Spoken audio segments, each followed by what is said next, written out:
Welcome everyone to Podcast 69 South, where we cuss and discuss true crime, cold cases, current events, and hot topics, along with our state of society today. This is your trigger warning. Our podcast content is produced for adult listeners 18 years of age and older. We discuss situations that may be offensive and triggering to some listeners. Sit back, relax, and enjoy. Welcome back, everybody. We hope you had a good time since the last time. I'm Chop, your host of 69 South, and with me always is my beautiful co-host, Julie. How you doing today? I'm good. Hey, everybody.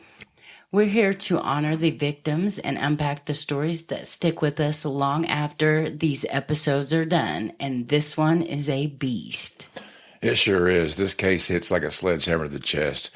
I've been dreading telling it, but I've been kind of wanting to tell the story too, because it's kind of shady and horrible, but Sylvia Likens' story is heavy as hell. It's going to shake you up. So listeners, strap in, because this is not an easy one. So before we jump in, a serious heads up. This episode covers the torture and murder of a teenager, Sylvia Likens, with graphic details of physical and psychological child abuse, including sexual violence. We also talk about the systematic failures and the bystander bullshit. It's a rough listen and a big reminder this is an adult podcast, and please keep the children's ears away. We're telling Sylvia's story to honor her memory and shine a light on one of America's most gut-wrenching crimes, and spark some real-ass conversation about what went wrong. So let's get into the life and death of Sylvia Likens. Let's start with Sylvia Marie, a girl who deserved a hell of a lot better than what she got. It's the summer of '65 in Indianapolis, the city's humming with life. Picture humid nights, cicadas buzzing, and the kids cruising Monument Circle in shiny Ford Mustangs. WIFE AM is blaring the Beatles' Help or the Sopranos' Stop in the Name of Love. No, just kidding. Like that. Now, teens in mod miniskirts and mop-top haircuts flock to Broad Ripple Park, splashing in the pool, or dancing to the Rolling Stones at Teen Hops. Over 90% of indie homes are glued to black and white TVs, laughing at the Dick Van Dyke Show, swooning over Bewitched, or watching the animals rock the Ed Sullivan Show. The Indy 500's still fresh.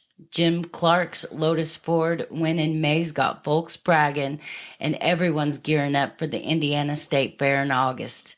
But beneath the neon glow, there's tension, civil rights rallies, local churches, news of Vietnam drafts creeping in, and headlines about Mars photos from Marina 4 sparking dreams of the stars. Damn, that's Indy in '65. Hot, restless, and caught between small-town pride and a nation shaken at the seams.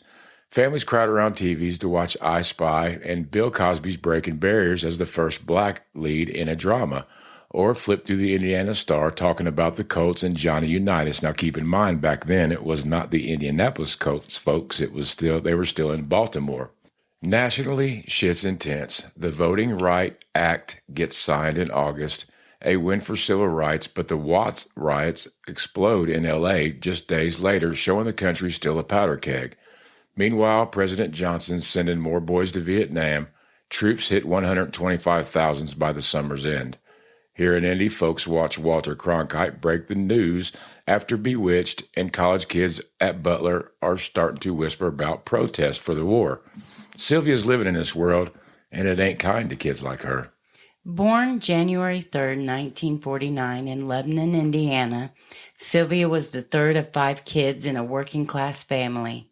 Her parents, Lester and Elizabeth Likens, were grinding to keep shit together in a world that didn't give a damn about folks barely getting by. Boone County, just 20 miles northwest of Indy, was rural, thanks small-town gossip, everybody knowing your business. But the 50s and early 60s were brutal. Indy was growing. Factories, car shops, the speedway. But jobs were shaky, and the Likens were always one missed paycheck away from disaster. We were researching this case, going through newspaper articles and shit. You talk about knowing everybody's business. Like you could get the newspaper and it literally had everybody's business. It even had where people, like if you got released from the hospital, it The said, births at the hospital, what the you were getting deaths. released for. I even seen a divorce case where they were talking about somebody had passed away, and in the will it listed everything everybody got. They didn't leave much out in the newspaper, man. I remember back when I was a kid, it wasn't quite back this far, but man, in the mornings, everybody was drinking their coffee freaking glued No to wonder the they newspaper. used to sell out all the time. They had everybody's business in there. Now, getting by is putting it nice. Lester had an 8th grade education. He was hustling factory jobs, drive-in, a laundry truck, or joining traveling carnivals. That's no white picket fence life, not like the families on the Dick Van Dyke Show that indie folks watched every week. Elizabeth was raising 5 kids: Diana, Danny, Benny, Sylvia, and Jenny. They moved around constantly, new towns, new rentals, chasing work, or cheaper rent. I remember bouncing around as a kid like that, man. It wasn't very fun at all. I went to over 30 different schools just from 1st grade to 9th grade. Wow. I was only in 2 different school systems the whole time. It did I have was in school. it has an effect on a child, man, because you go to school for a little bit and then you finally get in their educational routine, and then you make new friends. You were the new guy, so you got to cut all that bullshit to the side. Yeah. And then bam, 4 or 5 months later, you're going to a different school and starting all over again. So it was kind of hard to get in a good routine or even try to, get established in a school because you knew damn good and well that You were going to be gone in a few months anyway. I couldn't imagine. I always hated the first day of school. So that would have been like 10, 20 first days for you, huh? yeah, it sucked. Probably 3 or 4 first times a year. I did go to one school 1 year, the whole school, and that was my 7th grade year. I went to one junior high school the whole year, and that was pretty cool. It was different. Wow. Diana was married and gone, the oldest child, and Danny and Benny were teens. And Jenny, 15, had polio, and she was rocking a leg brace. Sylvia, she was kind of the kid that was holding shit together, the glue of the family, per se. Sylvia had this bright ass smile, a kindness that pulled people in. Friends said that she would share her lunch if you forgot yours. She loved roller skating at Ellenberger Park, vibing to Elvis or the Beatles' Ticket to Ride on her transistor radio. Just being a teenager in the city where kids sip cherry cokes at Dog and Suds, caught beach blanket bingo at the Twin Drive-In, or laughed at Rob Petrie tripping over ottomans on TV. She wasn't perfect. Nobody is. But she had warmth. One classmate said Sylvia spent her last dime on a soda for her friend having a shitty day. That's who she was. Even in a world where the Star ran ads for 19 cents McDonald's burgers and Mom's baked poppin' fresh rolls from the new Pillsbury Doughboy ads. Damn, that hits. Sounds like she was out here being a pretty good kid, you know what I mean? And Speedway and NASA and Mars photos was what the life she was going around the neighborhood at the time. But the family seems to be barely hanging on. So what's the deal with the carnival, and how did she end up in that hellhole where all this torture and shit happened at? So by July of 1965, Lester and Elizabeth were drowned in. The carnival life was a shot at quick cash, slinging hot dogs and popcorn on the road. But carnivals are sketchy as hell. Long hours, constant travel, shady vibes. That's the world that Sylvia's parents were in. Danny and Benny got sent to their grandparents on the other side of Indy, and that left Sylvia and Jenny, who needed a stable spot while their parents were gone. And in the story comes Gertrude Baniszewski. And we practiced saying that last name quite a few times. Baniszewski. This is where shit takes a nosedive. Gertrude was 37 and being the mom of 7, living in a rundown house at 3850 East New York Street. This was a working class neighborhood back in that day where folks, grilled out and hung out at the back fence, talked to neighbors, hollering at the other neighbors, grilling out. They were watching the Ed Sullivan Show and, kind of stayed out of trouble. Now, Gertrude was divorced and she was sick with asthma and bronchitis. She was barely scraping by as well. She was taking jobs like ironing the neighbors' clothes and doing people's laundry and shit like that just to get a quick buck. Now, let's set Gertrude's world because it is key. She was born in Indy in 1928. She had a rough start. Her dad died young. She dropped out of high school at 16. She had 3 failed marriages, first to John Baniszewski Sr., and by 1965, she's a single mom to her 7 kids, Paula, Stephanie, John, Marie, Shirley, James, and baby Dennis Jr. Plus, she's dating her teenage boyfriend, Dennis Wright, and she's 37 years old. Her house was a damn mess. No heat, peeling paint, and barely enough food. Right in a city where teens cruised in mod outfits and jukeboxes played the top fours. The four tops. The four tops. Just a little insight. Julie was like, what's the Four Tops? I know. I didn't know. It's a band back in them day. Well, that's a shit show. It sounds like Gertrude's life was, at the time before she took in the 2 extra kids. I mean, she had 7 kids. That means that some of the kids were probably close to their teen years. 15, 16 years old. And then she had a teenage boyfriend at 37 years old. Why would she take in 2 more kids when she could barely handle what was going on? Cold, hard cash. Money says it all. The Likens met Gertrude through a carnival buddy. She offered to take Sylvia and Jenny for $20 a week, which today that would be like $200 a week. Lester and Elizabeth thought it was a solid plan. Big house, lots of kids, seemed like a family vibe in an Indy summer where folks were planning state fair trips. And, they figured Sylvia and Jenny would be safe, go to school, have a roof over their head. Man, were they wrong. And $20 a week, as you said, we researched that, and it's like $200 today. So that's, even though it's 10 times, the money is valued at 10 times from 1965 until today when we're recording this, which is actually today.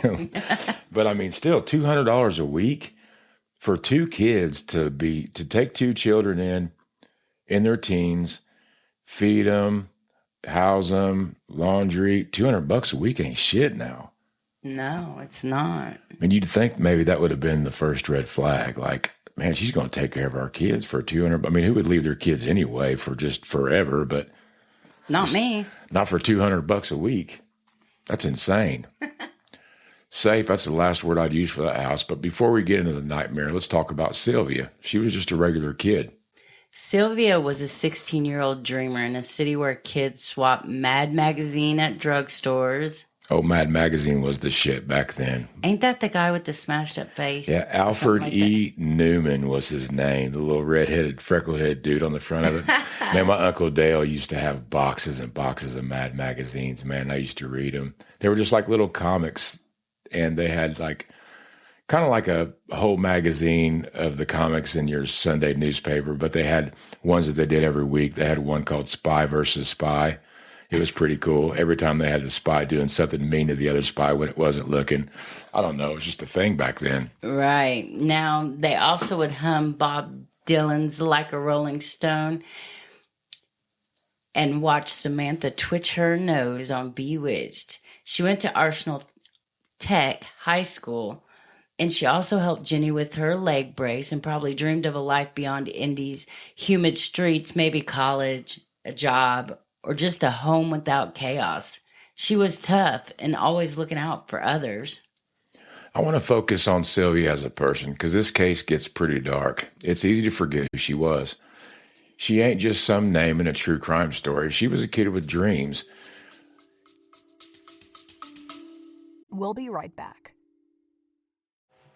Hey everybody, it's Chop here at 69 South. We have gathered quite the following of new and faithful listeners. In fact, we're in 72 countries and 1,600 cities. It excites the shit out of us, to be honest. We have countless downloads and streams. If you're a small business starting out or an accomplished business looking for some good advertisement, shoot us an email at 69southpodcast@gmail.com. The 6 and the 9 are numbers, southpodcast@gmail.com. Thank you for listening. Have a good day. We will send you a advertisement package.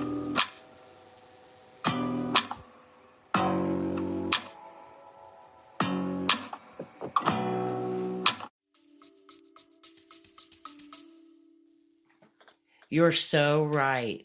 Sylvia's humanity keeps this grounded. She loved skating at Ellenberger, probably had a favorite Beatles tune like Yesterday. She'd hum all day, maybe pass notes in class about the state fair, or who'd be on the Ed Sullivan show that night. That soda story, it's small, but it shows her heart. She was generous even when she had jack shit in a city where teens were saving nickels for McDonald's or the Twin Drive-In. Yeah, it gets me. I'm picturing racing friends maybe wearing, the old mod headband. She could have been anybody's niece or your sister. I mean, anybody's kid. It makes me wonder what she'd be doing now if this hadn't happened to her. Maybe she was wanting to be a mom, or maybe she would have been a teacher. Who knows? What do you think she dreamed about, hon? I bet she had big dreams. Maybe she wanted to travel, see beyond Indy's picket fences and speedway lights, or just stability, a home, a family, a chance to be a kid without chaos. It's heartbreaking what was stolen from her. That's why we're here, to make sure she's remembered as Sylvia, not just a victim. And let's talk why that matters, because true crime can feel like a horror show, but it's all about the people. Sylvia's story reminds us to see the person behind the headlines, especially in a time when Indy was wrestling with civil rights and glued to the I Spy show. It's July 1965. Sylvia and Jenny Likens move into Gertrude's house on 3850 East New York Street, in an indie neighborhood where people barbecued and watched the Ed Sullivan show, but they stayed out of each other's drama. At first, for Sylvia, it's bearable, crowded, messy, but not a total disaster. The girls share a room with Gertrude's kids, Paula, 17, Stephanie, which is 15, and then there's John, 12, Marie, 11, Shirley, 10, James, 8, and then there's baby Dennis Jr. They go to Arsenal Tech, hit up Sunday school sometimes, and try to blend in, while this... Right. So Paula was 17. They said she had a teenage boyfriend at the time. So I wonder how close in age her oldest daughter and the boyfriend was. Actually, I think Paula was 17 when she got convicted, but whenever she moved in to Gertrude's house, she was only 15. Sylvia was actually older than Paula. But the normal crap in the house didn't last. Gertrude's running a tight ship. Gertrude is stressed out of her mind. I mean, she's broke, she's sick, raising the 6th kid that she has, and then she's putting up with her teenage boyfriend, Dennis Wright. He's probably a headache. I mean, the house is falling apart. She's probably got a short-ass fuse. When the Likens' first $20 payment is late by 1 day, Gertrude loses her shit. She drags Sylvia and her sister Jenny upstairs and slaps the shit out of them, screaming at them, "I've been taking care of you two for nothing." I bet she was pissed off. I mean, the first $20 payment, though, give the mail a chance. No joke. One late payment, which shows up the next day, is the spark. Gertrude starts zeroing in on Sylvia, not Jenny, for punishments. It starts small, spankings with a fraternity paddle for dumb shit like Sylvia trading soda bottles for pocket change. But this is not just discipline, it's personal. It sounds personal. Soda bottles. The kids in Indy at that time, they were trading, the pop bottles for a little bit of candy money and maybe money to spend at the state fair, not getting their asses beat for it. Gertrude's not just mad about cash. She's got a vendetta against Sylvia. Why her and not Jenny, you think? I'm thinking because Sylvia was strong. Maybe she pushed back against Gertrude a little bit. What do you read about it? I think you're on it. Sylvia was older, healthier. She was older than Jenny, and healthier, more outspoken. who was quieter because of her polio, Gertrude might have seen Sylvia as a threat to her control, or maybe she was jealous. Sylvia was pretty, kind, everything that Gertrude wasn't. Whatever it is, the abuse ramps up quick. Quick's saying it lightly. We're going to lay this out because it gets ugly real quick. Over 3 months from July to October in 65, Sylvia goes from a guest in Gertrude's home to a prisoner. Gertrude's kids, especially Paula and John, start joining in. Then the neighborhood kids, Coy Hubbard, Richard Hobbs, and others. They all get sucked into this sick-ass game, and it's not just slapping around anymore. It turns into torture. Now, let's walk through the timeline because it's chilling. In July, it's spankings and verbal abuse. Gertrude calls Sylvia names, accuses her of stealing or being a slut. By August, it's physical.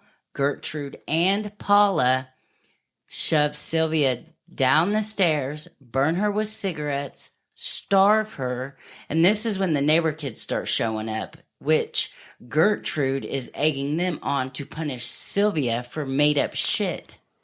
And it's not just random hits. They're damn creative. Like they're trying to outdo each other, like it's a game to them. They rub salt in her wounds, like literally rub salt in her wounds. They force her to eat baby poop out of Dennis Jr.'s diaper. Gertrude even grabbed a pin or a needle, and I can just imagine they were heating this needle up with like an old Zippo or something, and they literally burnt and scratched the name on Sylvia's stomach, and it said, "I'm a prostitute and proud of it." I mean, what the F? Wow. Now, that's pretty quick transition, man. I mean, from 1 month to just a few weeks to beating, burning, and this starving. Poor girl had no chance. Couldn't imagine.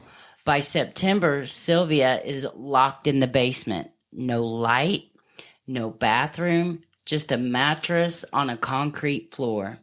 She is starved, dehydrated, covered in over 150 wounds, cigarette burns, cuts, bruises. Gertrude forces her into scalding hot baths to quote-unquote cleanse her, then leaves her downstairs freezing.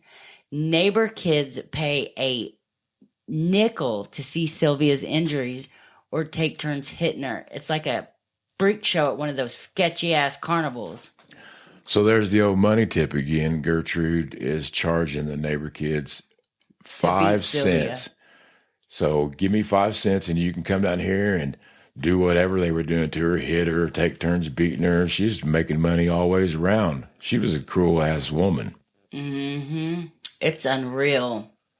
Neighbors see Sylvia's bruises, her weight loss, but no one calls the cops.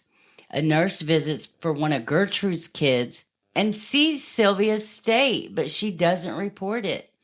Then Sylvia tries to escape in early October, crawling out a window, but Gertrude and Coy Hubbard catch her, they beat her senseless, and they drag her back into the basement. Man, it just goes to show how different times were back then, some to the good and some to the bad. By mid-October, Sylvia's barely hanging on. She is literally just skin and bone. She can't walk. She can't talk right. On October 26, 1965, she collapses. Now, Gertrude tries to shove a donut in her mouth, but Sylvia can't even swallow. That's when the final blow hits, probably from Coy or John. It was a hit to the head. She dies from brain swelling caused by blunt force trauma. The official cause of her death was brain hemorrhage. Real cause, 3 months of pure evil. Poor 16-year-old girl. From slaps to torture, from one person to a whole group, it's horrifying. How does a house in Indy, summer of 65, turn into this? And her sister was having to stand there and watch all that, just scared to death that it was going to happen to her. And Sylvia being the nice big sister that was helping her with her leg brace and everything, and then having to watch through that, it had to be just as bad for her as it was Sylvia, you would think. I bet you it was mental torture for her. She was scared to death, and then her and her sister were very close. Well, you know they were close, being the only two out of what was it, 5 that got left there? I feel so bad for Jenny. You can only imagine. I bet Sylvia was probably almost a point that she was glad that it was over at that, You would get to a point where if you had to live like that, you would be glad that it's over. It's like a damn virus. Gertrude is the source spreading this hate, but it's wild how fast it takes over. I mean, you got kids as young as 10, Shirley and Marie joining in, and then you got teens like Coy and Richard acting like they're in a gang. What flips that switch? It's Gertrude's power, or something darker in this city that's caught up in its own buzz. It's a mix. Psychologically, Gertrude's a manipulative bitch. She's got this charisma, this authority that makes her kids and the neighborhood teens want to please her. She normalizes this abuse, saying that Sylvia's bad or that Sylvia deserves it. It's like she's rewriting morality in that house. It must have been the cool house in the neighborhood. You know what I mean? In neighborhoods in Indianapolis, you'd always have like on the street or within a couple blocks, you'd have that one where somebody's mom and dad didn't care if you went over there and smoked cigarettes or get fucked up. I bet this was that house. And grouping up together. Mm-hmm. And, you add in group thinking and then people start feeding off of each other's actions and then that shit just spirals. Absolutely. I'm picturing Sylvia in the basement surrounded by kids that used to be her friends for a short amount of time, now treating her like garbage. It's crazy how she drove those kids across that line that quick. It's messed up to think about. Some of it's fear. Gertrude was violent with her own kids, so they might have felt trapped. But there's also power. Hurting Sylvia gave them control in a house where they had none. The neighborhood kids, they're impressionable, chasing a thrill, and Gertrude's giving them a free pass to be cruel. So, I mean, what are they... we would know what, most kids that age would do. They wouldn't go and torture another kid. But I suppose if you got an adult telling you to do it, they're confused as all get out. Adult on a bunch of drugs, too. I think she was on like that Codamol cough syrup, cough depressant. And one of the newspaper articles said that she was fucked up on phenobarbital. Oh, wow. Gertrude is definitely the puppet master here. Her fingerprints are all over this crap. Let's break down how she turned the house into a torture chamber. In an Indian neighborhood, I mean, it wasn't the worst neighborhood in the world. People were like grilling out, and it was like a working class neighborhood. Right. So Gertrude is a textbook toxic leader. She's not just abusive. She is strategic as hell. She reads people's, knows their weaknesses. With her kids, it's fear and loyalty. With the neighborhood teens, it's like she's... casting them in her messed up play, her enforcers. She's building a hierarchy where hurting Sylvia is how you level up. While, the other neighbors and residents are just paying attention to their own life. They don't care what's going on in somebody else's house. What about her boyfriend, Dennis Wright? He's in and out, but ain't stopping her. Dennis is a damn wild card. He's in his teens more into himself than all these kids. Gertrude might use him to boost her ego, but he's not running shit. She's calling the shots. Her health, asthma, bronchitis, constant pain, addiction might, have made her more unhinged, more desperate to control something instead of, just being nothing. Right. That's no excuse. I'm wondering if she saw Sylvia as a mirror, maybe like a picture of her young, pretty self, full of life, and then hated her for it. Was it personal, or were you think Sylvia was just an easy target? If you thought it was an easy target, you thought she would have picked on the little one. I don't think it was an easy target. I think that, Sylvia was a pretty girl, and I think, her daughter Paula was extremely jealous of her. And, and Paula would run back and tell Gertrude stuff, and it would just make Gertrude hate her. But Gertrude seemed to me like she hated everybody. This abuse didn't happen in a bubble. Neighbors on East New York Street noticed Sylvia's bruises, her weight loss, and how she stopped going to school and church. One neighbor, her name was Phyllis, later said she saw Sylvia looking frail, but thought it was, quote unquote, family business. That's what burns me up. People saw her suffering and just kept on walking. How do you see a kid who's starving, covered in burns, and not think, not my problem? It's infuriating. Context matters. Indy in 65 wasn't big on child welfare reform. Child abuse wasn't a public issue. Spanking, even harsh stuff, was seen as a parent's right. If you saw a kid with bruises, you might have thought that's normal. Plus, Gertrude's house was chaos. Neighbors stayed away from them to avoid the drama. They didn't want to be around it. I can see that. Things were different back then with the way people were allowed to and the way people discipline their child, especially in schools. I remember getting the big paddle in the school. They don't do that shit no more. My mom, she'd whip my ass if I messed up. I think you kind of learn quicker that way, to be honest with you, but everybody's got their opinion on that. Oh, I definitely got my ass whipped when I was little, but I never got the paddle in school, and I never got kicked out of school. I was a good kid. We're going to move on with the story from there. But a nurse, a social worker, they're supposed to know better. Jenny, I feel for her. She's 15, scared to death. She's got polio, but she's watching her sister die. Was there no way she could have gotten help, you think? Or you think she was just staying out of Gertrude's way, too? Well, Jenny's situation is gut-wrenching. Gertrude threatened to lock her in the basement, too, if she talked.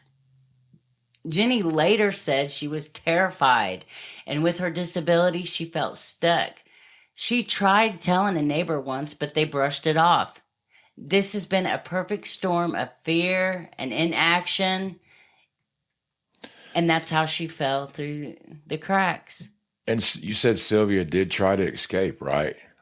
Yeah, early October, Sylvia crawled out a basement window, desperate for a phone or a neighbor.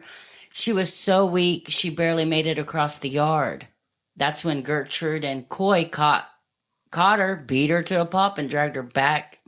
And that was her last shot. Man, that moment where she almost got free, it's like a knife to the chest, I bet. Shoo, I bet that sucked when they got her. It did. She thought this is it. I'm done. We do got to sit and talk here about the bystanders. This is messed up to me. It's the bystander effect, straight up. Everyone thinks someone else will act, so nobody does. In 65, reporting abuse wasn't a thing. You didn't call the cops on a neighbor unless it was blatant. Gertrude's house was intimidating, loud, chaotic, kids everywhere. People automatically, I'm not getting involved in that shit. That's no excuse. That nurses are trained to see. She sees Sylvia looking like a skeleton and just dips out. The social worker, that's their job. I'm trying to understand, but I'm judging these people. Am I judging these people too hard? No, I feel you. The times were different, though. It was the times, you know what I mean? And the fact that they were in a big city, houses 10 foot apart. It was probably just a thing, don't get in my business. I won't get in your business. I see you whooping your kids' ass. I won't say nothing, or, Well, in 65, Indiana child welfare was underfunded, understaffed, and they focused on keeping families together, not investigation abuse. No mandatory reporting laws like now. A social worker might have seen a messy house and thought this is poverty, not a crime, in a city where poverty was common and folks were distracted, by their everyday lives. I get that, man. And Jenny, I can't really blame her either, but it's rough. She was a kid and she was scared. She was stuck. I wonder if she could have slipped a note to a teacher, or you think that was risky? They probably knew Gertrude and probably would have said something to Gertrude, and she knew that. Right. And then all the kids were probably all in the same class. So she didn't have it was too risky. Jenny was vulnerable, Gertrude had her on lockdown too. She did what she could after Sylvia's death, spilling everything to the cops. That took guts. Hell, back then there wasn't even a system to be messed up. That's right. Just so different to sit and think about how the times were in that era. Well, let's zoom out to Indy 1965. This case happened in a city, that's proud of its speedway and dreaming of the stars, but blind to child abuse. Why was the system so broken back then in that time? It's got to be how people saw kids. Parents were basically kings of their house. You know what I mean? Mm-hmm. You could discipline your kid however you wanted, but nobody gave a damn, whether you were in Indy or anywhere else. That's spot on right there. Child abuse as a societal problem was not on the radar. It wasn't till the later 60s that doctors started talking about battered child syndrome, and even then it was controversial. In Indiana, there were no laws making teachers, doctors, or neighbors report abuse. Compare that to now, when mandatory reporting standards in most states, have been brought forth. We'll be right back.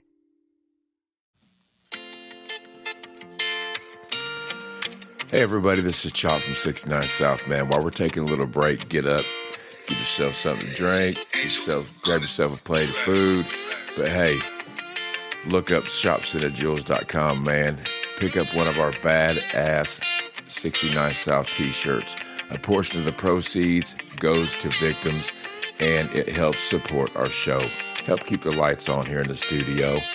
We thank you all so much for listening. Everybody, just take it easy and enjoy life. That's what it's all about. That's wild, though.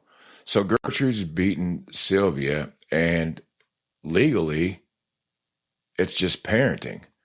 No wonder nobody did shit. I mean, what about poverty? And I ain't saying being broke means you're dirty. Plenty of folks keep a clean house on a budget. But Gertrude's house was a slum. From the reports, it was crumbling, overcrowded, no stove. The basement was where they just threw bags of trash down there.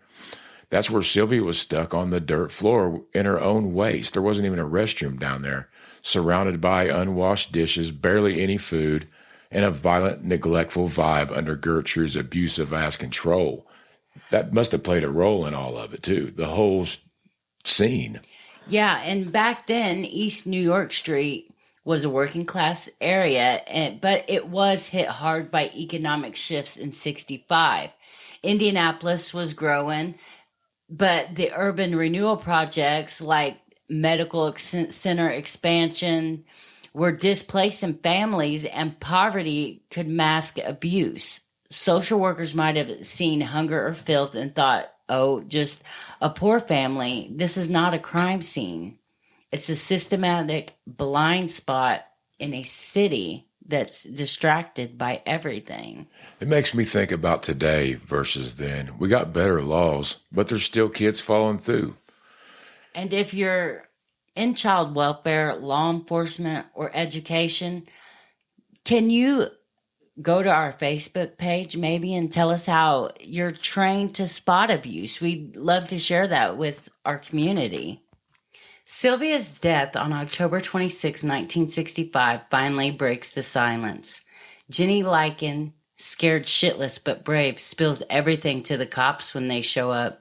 She points at Gertrude, her kids, and the neighborhood teens. Arrest hit quick. Gertrude, first-degree murder. Paula, first-degree murder. Stephanie, injury to a person, an accessory.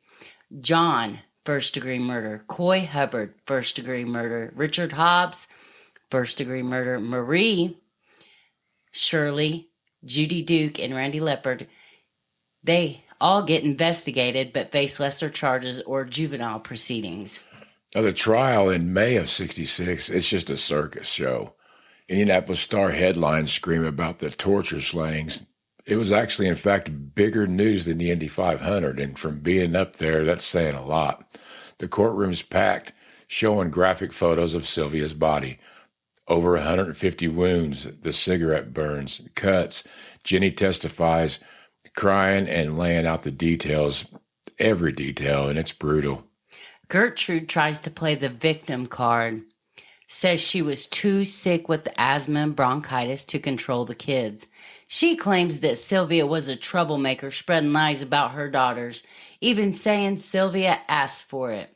Some sources, like in American Crime, suggest Paula sparked the abuse by crying to Gertrude that Sylvia called her a slut. Supposedly, Paula was arguing with her married boyfriend at a liquor store. He got rough and Sylvia stepped in yelling, "Stop, she's pregnant." Paula turned on Sylvia, but Sylvia was just trying to help. She never did shit to hurt anyone. Gertrude even told the cops Sylvia stumbled and collapsed in the backyard after a gang of boys beat her. But Richard Hobbs told Detective Kaiser that was bullshit. He spilled the rest of the story, the real story of what really went down. The autopsy said Sylvia was dead about 8 hours before the cops were called. It laid out the torture, beaten with a fire poker and a curtain rod, baby's dirty diapers rubbed in her face, sexually abused with a glass bottle forced inside of her. Oh my gosh. Bound and gagged for over a week, not just by Gertrude, but the kids and the neighbors. And all while Gertrude just sat there, high as hell, directing the kids to keep torturing Sylvia. She was starved, gang beaten, thrown in scalding water. She had the blisters on her body to prove it. This went on for 2 months, and it got worse, they said, until the final week when she was locked in the basement and killed. Pure evil. Thank God the jury didn't buy Gertrude's act. The evidence was airtight. Sylvia's body, Jenny's testimony, even some of Gertrude's kids turned on her. Oh, and 3 months after Gertrude and Paul's arrest, Paula gave birth, so she was pregnant. She was 3 months pregnant when Sylvia got there, 15 and knocked up by her married boyfriend. Gertrude knew, but acted like Sylvia had started rumors about her and her girls. Neighbors already called them whores, so it wasn't big news when Sylvia got there, obviously. Now, Gertrude gets convicted of first-degree murder, life in prison. Paula gets life for second-degree murder. John, Coy, and Richard get 2 to 21 years since they're minors. Stephanie cuts a deal, testifies against her mom, and walks. But the sentences, people were pissed off. 2 years for torture, they said. Yeah, the public was furious, especially about the kids. John and Coy smirked in court, acting like it was a funny game. Richard Hobbs seemed more shaken, but still, 2 years? The judge says they're young, swayed by Gertrude. But it feels like a slap in the face to Sylvia's family, I bet. Oh, it gets worse. Gertrude and Paula get paroled. Paula in 72, Gertrude in 85. Now, Gertrude moves to Iowa, lives quietly, dies in 1990 of lung cancer. Paula changes her name, starts over. John, Coy, Richard, they blend back into society, get jobs, have families. Meanwhile, Jenny carries the trauma till her death in 2004.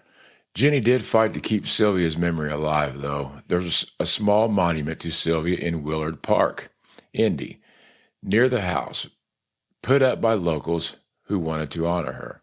The case left a mark. There's books about it, like The Basement by Katie Millett. There's movies like An American Crime with Ellen Page and podcasts like ours. But it's more than a story. It was a wake-up call back then. That's right. Sylvia's case with others in the 60s pushed for mandatory reporting laws and better child welfare systems. By the 70s, Indiana and other states had stronger protections, but gaps still exist. Kids like the Stafford children today show we're not done. Sylvia's legacy is a reminder to keep fighting. It seems like it went from one extreme to the other extreme. Between those two cases, and also between the system and how it worked then and how it works now. All right, let's talk about the justice or the lack of it. I mean, Gertrude got life, but she's out in 1985. The kids got 2 years. Some got even less than that. I mean, did Sylvia get justice, or did the system screw her over again? It's all a failure. Gertrude's life sentence was supposed to mean life, but parole boards bought her rehabilitated bullshit. She never owned her role, just made excuses. Paula's out even sooner, living free. The kids' sentences 2 to 21 years were a damn joke. They helped kill a girl, and they're back on the streets by their 20s. That's what pisses me off. John and Coy smirking in the court. They knew what they were doing. I get that they were young and under Gertrude's thumb, but 2 years isn't exactly accountability. And parole, how do you think they let Gertrude walk? I mean, the system was just too soft, or was it broken? Both. The 60s justice system wasn't ready for a case this wild. Group abuse minors, a manipulative adult, judges went easy on kids thinking they'd reform. Parole boards in the 80s got suckered by good behavior, not the crime's horror. Compare that to today, where life without parole is more common for heinous crap. Sylvia's case exposed the cracks even in a city proud of its speedway and TV culture. And let's talk legacy. Sylvia's case forced people to see child abuse and demanded change. It's why we have hotlines. It's why teachers report stuff. But we're not done, folks. If you're in Morgan County or beyond, how is your community protecting kids? Share your stories and we'll listen. This case was a hell of a journey. Sylvia Likens was a bright, kind teenager who deserved a life, a full life, where kids danced to Motown, watched the Dick Van Dyke Show, and dreamed under the stars. Her story begs us to notice, to act, to protect the vulnerable. We can't change 65, but we can make sure her legacy lives on. Hell yeah, if you see something, say something. Let's not let another Sylvia slip through the cracks. Thanks for riding with us today through Sylvia Likens' story. It was a rough one, but it's why we do this. Check the show notes for resources like the Child Help National Child Abuse Hotline at 1-800-422-4453. If you're struggling, hit them up. They're there 24/7. All right, everybody, that's a wrap for this episode of the 69 South podcast. Thanks for tuning in as we dug into the chaos of our true crime and mystery with our signature deep dives. Big shout out to our amazing listeners. You guys keep us going. We're stoked to announce our brand new Patreon where you can get exclusive content, behind the scenes goodies, and more from your hosts, Chop and Julie. Head over to patreon.com/69south and type the number 69 in, South, to join the crew and support the show. With the two of us bringing the heat, you know it's going to be a wild ride. Catch you next time. Stay curious, stay safe. Until then, have a good day, good evening.